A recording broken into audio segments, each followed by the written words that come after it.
Salam dəyərli abituriyentlər, hər vaxtınız xeyirli olsun. Mən Elnur müəllim bugün sizlərə Sabir Əhmədin dərs hekayəsinin məzmunu haqqında ən vacib məqamları çatdıracağam. Sona qədər izləməyi unutmursunuz. Həmçinin kanalımıza abunə deyilsinizsə, abunə olub, bəyəni paylaşıb, buraya yazmağı da bizdən əsirgəmə keçək. Demək, Sabir Əhmədin dərs hekayəsinin təhlili. Deyir, məktəbin direktoru çıxışda pilləkən başında dayanıb gözünü darvazaya dikmişdi. Demək, əsərin mütləq başlanğıcında, bütün əsərin ümumiyyətlə başlanğıcına fikir verin ki, əsər hansı hadisələrdən başlayıb. Demək odur ki, biz burada şahid olur ki, məktəbin direktoru pilləkən başına durub gözünü darvazaya dikmişdi. Siniflər boşdur. Yaxın evlərdən 5-10 şagird gəlmişdi. Onlar da eləcə dəhlizdə, həyətdə girilənib harası etdilər. Demək, siniflər boş idi. İndi biz birazdan siniflərin boş olması səbəbini görəcəyik. Siniflər boş idi.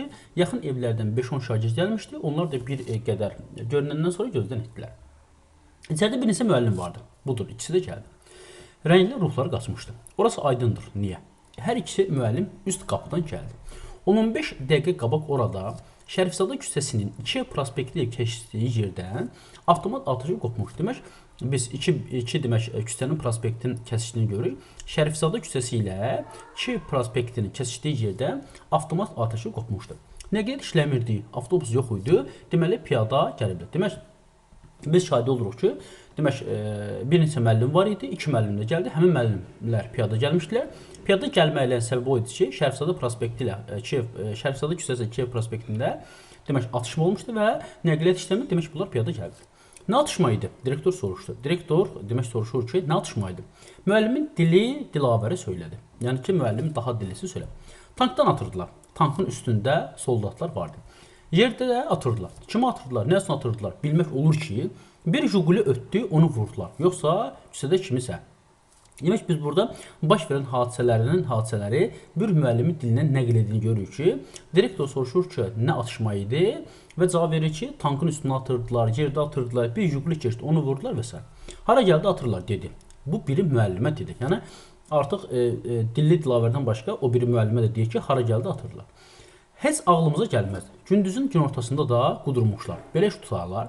Bir də gördük ki, lap yaxınlığımızdaca şilədilər.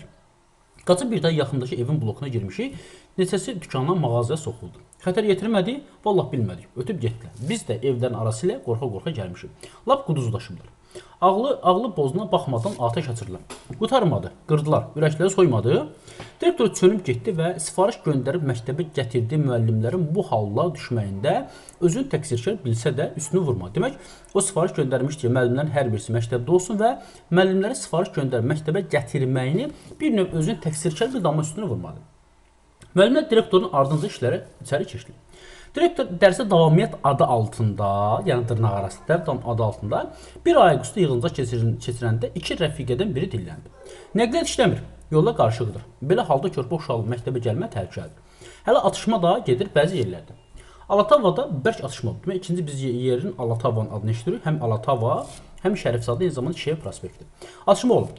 Elə ev yoxdur ki, orada bir xətərə çatmasın. Neçəsini Şəhidlər xiyabanına dəfn ediblər. Biz burada artıq bir neçə şəxsin şəhid oldu və onun Şəhidlər xiyabanına dəfn edildiyini şahidi oluruq. Məktəb işləməli dərs keçirmir. Bunu direktor deyir ki, direktor hardasa bir vəzifəsinin getməyindən qorxan, elə də müsbət keyfiyyət seçilmən bir obrazdır. Deyir, məktəb işləməli, dərs keçirilməlidir. Məsələ belə qoyulmuşdur. Xalqımızın başına müsibət gəlmişdir.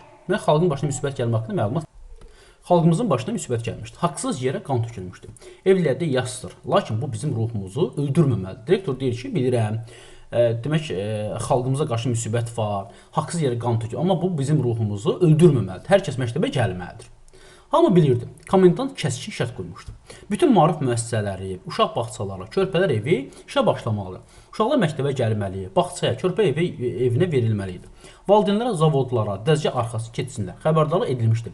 Kim hansı məktəb işləməsə, Bakı komendantlığı bunu itaətsiz kimi qiymətləndirəcək, həmin məktəb, həmin maarif şöbəsi barədə ölçü götürüləcək. Yəni bir növ direktor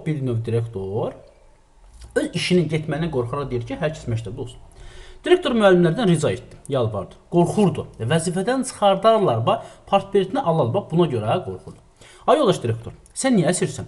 Partbiletlərdən mərkəz komitənin qabağında tonqal qalıb. Yəni hər kəs artıq o Sovetin verdiyi o biletdən imtina edir və töküb də tonqal qalıb. Sən nədən qorxursan? Harasa atışma olur, avtoma şaqqıldayırdı. Kimisə ötdüyü yerdə gülləyə qurban edirlər. Hər gün şənbə gecəsinin bir-birindən müthiş sorağı söylənir. İkinci növbə uşaqlara gəlişi daha çətindir. Axırıncı dərs qaranlığa düşür. Yəni ikinci növbə günortadan sonrakı demək ki, dərs qaranlığa düşür. Gülzar müəllimə sinfi ikinci növbə idi. Biz burada artıq konkret bir müəllimə, Gülzar müəllimənin adını çəkilini görürük ki, Gülzar müəllimə sinfi ikinci növbə idi. Sənin uşaqların gəliblər, dedi direktor. Ürəyində müəlliməyə minnətdarlıq qoydu. Yəni Gülzar müəllimə uşaqları hər birisi gəldi. Tapşı belə idi. Söhbət aparın, uşaqları sakitləşdirin, qaranlığa saxlamaq. Güya uşaqlar hamısı birdən itirilərdi. Güya onların bəstəboy istəkli müəlliməsi bir yayığın güllədən ölə yaralanardı. Bəs niyə soraq tutmayıblar bu neçə gündə? Nə onlar bundan, nə bunlar bu onlardan. 32 uşaqdan 18-i gəlmişdi. Gəlməyənlərin yeri boşdu. Sinif boş qalmış partlı ağ çəkirdi elə bir. Biz bunu demək Bəxtiyar Vahabzadənin əsərində görürük ki, demək Larisanın partası, o boş qalmış Larisanın partası, bu ifadəni biz orada şahid olacağıq ki, bəli orada da demək başımıza yatan faciələrdən şagirdlərin ölməsi, şəhid olması haqqında məlumat biz Bəxtiyar Vahabzadədə görəcəyik. Necə gəldin uşaqlar? Soruşdu müəllimə. Elə bil nə qanlı atışmalar olmuşdu, nə də bir həftə məktəbə gəlməmişdi. Müəllimə həminki geyimində, sual da həmin ahəngdə, ona görə də uşaqlar çaşdılar. Müəllimə sinifin ən danışqan oğlanına göz qoydu. Bu başlasa qatıb qarışdıracaqdı. Amma hamı bilirdi ki, müəllimə onu çox istər. Həm də sinifdə haçan nə baş versə, Gülzar müəllimə hamanca çatdıran. Bax, bu cıbıldız məqsəd idi. Demək, məqsəd dilli dilavər bir oğlan idi. Sinifdə ona baş verər, dərhal müəllimə çatdırardı və məqsəd dedi. Mən Aydın Sənbə bir gəlmişim müəllimə. Demək, məqsəd Aydın Sənbə. Bunlar üçü bir gəliblər.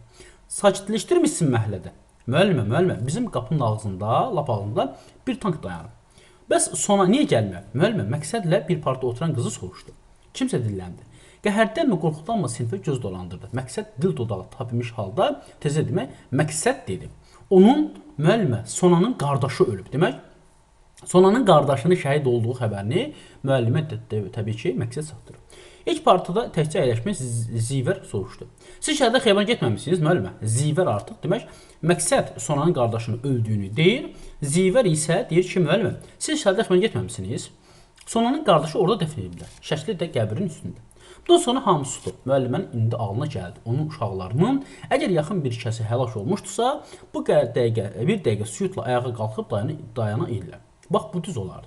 İndi müəllimə başqa boş partlara baxmaqdan çəkinir, soruşmaqdan yayınırdı. Yəni qorxurdu ki, deyərlər ki, obrislər də yaxınlar şəhərdir. Qədirin də əmsi Tiflis prospektinin tankın altına qalıb. Məqsəddir. Demək, bütün hadisələrə məqsəddir ki, Sonanın qardaşı şəhid olub.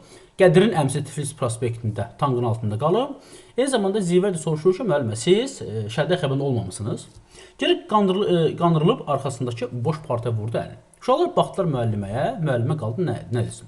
Balacaları ürəklər dolu idi. Gözləri uşaq qəlbinə çəkə bilməyəcək ağrıdan, qorxudan böyüyüb eləcə donqulaşmışdı. Müəllimə, dedi, qəzetlər düz məlumat vermir. Yalnız Bakı ölənlərin sayı 300-dən çoxdur. Komendant gizlədir. Atam deyir, əgər toqquşmada ölənlərin sayı 100-dən artıq olsa, gərək bu işə BMT-də baxılsın. Demək, bununla hər birisi yoldaşlar məqsəd deyir. Demək, məqsəd deyir ki, müəllimə, qəzetlər düz məlumat vermir. Yalnız Bakıda ölənlərin sayı 300-dən artıqdır. Atam deyir ki, əgər 300-ü sayı 100-dən artıq olsa, BMT-də baxılsın. Məqsəd təzəcə yerindən atıldı. Mən öz gözümlə görmüşüm. Yəni də bunu məqsəd deyir burada təbii ki. Məqsəd deyir ki, yadda saxlayacaq hansı obrazın dilində hansı ifadələr var. Mən öz gözümlə görmüşəm. Müəllimə, atamcan, and olsun Allaha, öz gözümlə gördüm. Yalan demirəm. Niyə yalan deyirəm? Budur, deyib çantasını dartışdı. Əlinə soğub oradan qəzələ pülmüş bir şey çıxartdı. Bir əlin gücü satmadı, iki əli yapışdı. Çanta qarşı bir işdə götürüb partadan çıxdı. İcazəsiz cumdu müəllimənin masasına. Əllərini soxub bürməni çıxartdı, taqqıltı ilə qoydu sinifin jurnalının üstünə. Hamı boylandı, müəllimə ehmal qəzet bükülüsünü aralı açdı. Bu nədir məqsəd? Bunlar tankdan atırdılar. Bizim küçədə çoxdur. Eləsə vardı, qana bulanmışdı. Onu gətirmədim. Evdə neçəsi var? Məhəllədə yığmışdı. Demək bu, güllənin gilizləridir. Onları yığıb gətirib məktəbə. Doğrusu tankların daş atmağa müəllimə də uydurma təşə gəldi. Bir qarış uzunluğu pilləkəndən yoğun lülə daşdı. İki başdan mişarla kəsilmişdi. Müəllimə ona tərpətdi, qaldırmaq istədi, ağrıdı. Bir daş parçasını tək əllə qaldıra bilməyəcəyini utanıb iki əllə qaldırmadı. Hamar daş lüləsi təkər təki masa üstündə dırğalananda məqsəd yenidən atılıb daşı saxladı. Düşsə bircə adamın ayağına toxunsa sındıracaqdı. Çox ağırdı. Elə bir içinə qurğuşun doldurmuşdur. Müəllimə, onu mən gətirmişəm. Bilirdi müəllimi nigarandı. Məqsədim bu ağırlıqda daşı çantası qoyub uzun yolu piyada gətirməkdə məqsədini soruşacaqdı. Bu uşaq soruşmazdan cavab verdi. Demək, belə deyək də, məqsəd bilir ki, müəllimə soruşacaqdı ki, bu ağırlıqda daşı niyə görə məktəbə gətirmisən? Bunu hiss elə məqsəd özü cavab verdi. Sərgimizə qoyacağıq. Hə, məktəbdə hər sinifin sərgisi güşəsi var idi. Tapdıqları, düzəltdikləri maraqlı əşyaları oraya qoyur, saxlayırdı. Bir də müəllimə, mən bir bayatı yazmışam. Get əyləş dedi müəllim. Demək, biz burada məqsəd deyək ki, mən bir bayatıda yazmışam. Demək, gilizi gətirən, sonra sonranın qardaşının öldüyünü deyən, sonra bir neçə hadisənin baş verdiyini demək, məqsədin dilinə söylən. Eyni zamanda məqsəd gilizdə gətirmişdi. Eyni zamanda deyir ki, müəllim, biz bunu gətirmişik ki, məktəbimizin sərgisinə qoyaq. Mən bir bayat da yazmışam deyir, amma müəlliməsə deyir ki, get əyləş. Məqsəd daş mərmisini masanın üstünə qoyub qayıtdı yerə. Uçaskovumuzda öldürüblər müəllimi. Müəllimə istədi desin, bilirəm, bala kimdəsə eşitmişdim. Uşaq elə bil, qəsdən bir də söylədi. Bizim məktəbə gəlirdi ha, yəni bunlar hamısı məqsəd deyil. Kök kişi idi, buraya baxırdı. Bizim məktəb onun sahəsidir. Müəllimə, bilirsiniz necə olub? Bir oğlan keçirmiş, soldat yaxınlaşıb, qabağını kəsib, avtomatın qundağı ilə elə vurub ki, orada yıxılıb yerə. Sağ müvəkkili öz maşınında oturmuş oradan. Saxlayıb maşını düşüb gəlib. Görüb soldata deyib, niyə vurdun onu? Soldat avtomatı çevirib, Uçaskovun da ortasından 2 güllə vurub. Dünən olub müəllimə. Bundan hər birisini demək məqsəd dilinə deyir ki, demək bir cavan oğlanı döyürmüş soldat. Uçaskov yaxınlaşıb ki, abala o cavan uşağı niyə görə vurursan? O da Uçaskovunu öldürür. Axırı dərsləri keçmədilər ki, uşaqlar qaranlığa düşməsin. Belə dərsin büdcəsi də bəsdir. Sən çizgini havada müəllimə öz sinifi ilə birgə çıxdı. Düşdülər müəllimə, onlar böyük işlək yolun o tayını keçirdi, dönə-dönə tapışdı. Alatavada uşaqlar keçmiş daş karxanasının yerində törənmiş qanlı gölün yaxınlığından keçən torpaq cığırla uzaqlaşdılar. Tez getdilər, yüngülləşmişdilər. Həm ürəkləri boşalmış, həm də çantalarında gətirdikləri gilizləri, qəlpə qırıqlarını, daş mərmiləri burada töküb vermişlər məktəbə. Direktorun göstərişi vardı. Atışmadan nə düşüb, nə qalıbsa gətirsin. Demək, direktorun bizi burada iki göstərişini görürük ki, hər kəs məktəbə gəlsin, eyni zamanda atışmadan nə qalıb, nə düşübsə məktəbə gətirsin. Yəni, düşüb nə qalıbsa gətirsin. Bir neçə də maşın gəlmişdi məktəbin qapısına. Moskviç, Yugulilərin qanadı əzilmiş, burnu ovulmuşdu. Salamat olanı da vardı, amma onları da elə içi düşmüşdü. Zədələnmiş qol qanadı qapıya astar taxılmışdı. Gün ötəcək quruyacaqdı, üstdən öz rəngi çəkiləndə sizilməyəcəkdi. Baxa yoldaş, təbii ki bu bizim bu əsərimiz 20 yanvar faciəsinə həsr olunmuş yoldaşlar. 1990-cı ilin yanvar ayının 19-na 28 keçən il baş verən hadisənin bir hissəsinin demək əsərə köçürülmüş, real hadisə əsaslanan əsərə köçürülmüş hissəsidir. Baxa yoldaş təhlilə. Əsər epik növdə, eyni zamanda hekayə janrında yazılıb.